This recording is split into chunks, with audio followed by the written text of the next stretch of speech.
যে এত বড় জনসমাগম একজন ব্যক্তির আগমনকে কেন্দ্র করে এই ভূখণ্ডে কিন্তু হয়নি আর। তিনি আসলে একজন স্বপ্নের ফেরিওয়ালা। গত 17 বছর ধরে তিনি লন্ডনে ছিলেন, কিন্তু দেশের সঙ্গে কখনোই কিন্তু বিচ্ছিন্ন হননি। ইভেন ইউএন ওয়ার্ল্ড পর্যায়ের নেতাদের সঙ্গে তার সঙ্গে যোগাযোগ ছিল। এর মধ্যে তিনি তার ভাই হারিয়েছেন, তার মার সঙ্গে দেখা হয়েছে দীর্ঘদিন পর, তার মা এখন অসুস্থ। তিনি মানুষকে স্বপ্ন দেখিয়েছেন অনেক, এবং প্রত্যেকটা সেক্টর ধরে ধরে যে আগামী দিনে বিএনপি যদি পাওয়ারে আসে আমরা কী কী করবো তিনি কিন্তু একদম বলেছেন। যেমন ইভেন গত 15.5 বছর যে দুর্বিনীত শাসন চলেছে, সেই শাসনে মানুষ অতিষ্ঠ ছিল। এই শাসনের মধ্যেই তিনি কিন্তু বাংলাদেশকে গণতন্ত্র উত্তরণের জন্য, বাংলাদেশকে একটি উন্নত দেশ গড়ে তোলার জন্য তিনি কিন্তু 31 দফা দিয়েছেন বছর আগে আমি জানি। সুতরাং মানুষ অপেক্ষা করছে কখন নেতা আসবেন। এবং আরেকটি আমি এই সুযোগে বিএনপিকে ধন্যবাদ জানাতে চাই যে তাকে যেখানে সম্বর্ধনা দেয়া হবে বা তিনি যেখানে বক্তব্য রাখবেন এটি কিন্তু নগরীর এক প্রান্তে।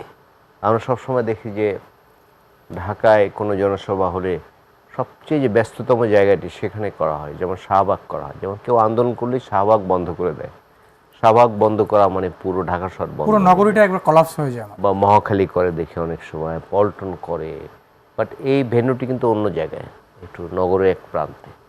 শুধু এটি ভালো দিক। তো আমি দেখেছি সন্ধ্যা এখনও কিন্তু মানুষ আসছে। আমি বিভিন্ন জায়গা থেকে, যেমন আমাদের বরিশালের লঞ্চ কিন্তু লোকজন হয় না, কিন্তু দেখলাম যে লঞ্চ একদম ভর্তি হয়ে সব আসতেছে। মানুষ একটা আগ্রহ।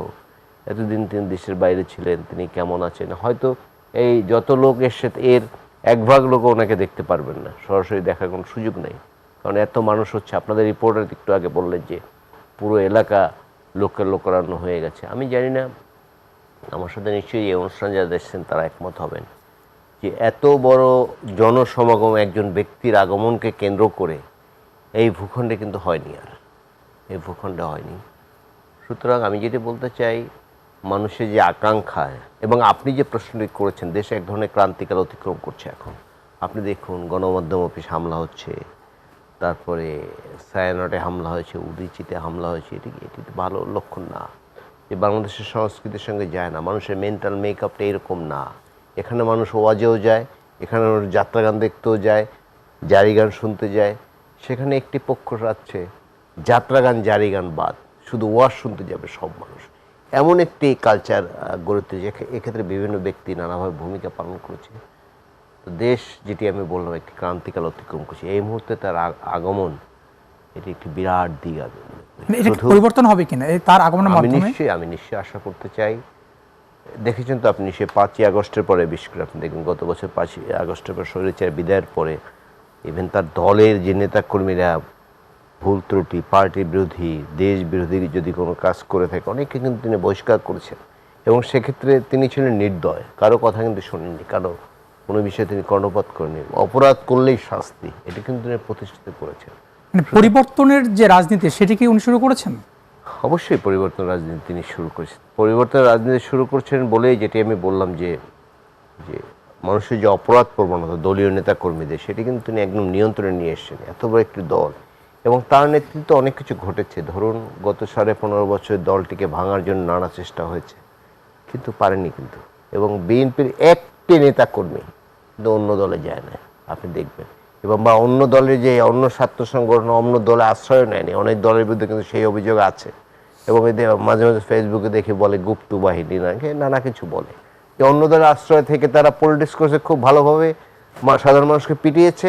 আবার দল সেই সরকার পতন হয়েছে বা আবার তারা করতে পারছে, কারণ তারা আসল রূপটি এখন বের করেছে। কিন্তু বিএনপি কেউ কিন্তু এগুলি করে না। সুতরাং আমি যেটা, আপনি যে প্রশ্নটি করেছেন, আমি আশা করতে চাই ইতিবাচক পরিবর্তন হবে তার আগমনে। এবং শুধু তার আগমনেই নয়, বাংলাদেশে আগামী দিনে যে রাজনীতি, আগের মতো রাজনীতি এখানে করা যাবে না।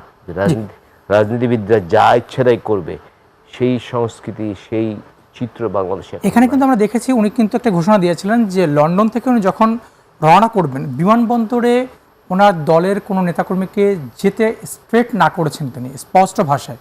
আমরা দেখেছি কিছু সময় আগেও যখন উনি এয়ারপোর্টে গিয়েছেন, হিথ্রো বিমানবন্দরে গিয়েছেন, সেখানে কিন্তু ওই অর্থে কোনো লোকজন যায়নি।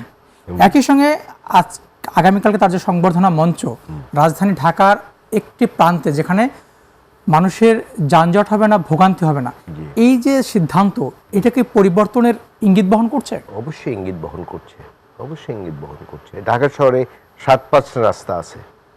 একটা আধুনিক নগরীতে 25% থাকতে হয়। উনি আরও ভালো বলতে পারবেন, তিনি অ্যানথ্রোপোলজির টিচার। তো এই 7% রাস্তা আবার 3-4% দখল করে রেখেছে মানুষ। ফুটপাত, আর এখন তো ঢাকায় শুধু যানজট না, জনজট হয়। আপনি ফুটপাত দিয়ে হাঁটতে পারবেন না। এই যে আপনাদের অফিস সামনে যে মৌচাক ফুটপাত আছে, যে আপনি হাঁটতে পারবেন না ঠিক মতো, এই কারণ বাজে আপনি হাঁটতে পারবেন না। আপনি চাইলেন যে আমি একটু বিকেলে হাঁটবো, আপনি কিন্তু পারবেন না মানুষের ভিড়ের কারণে।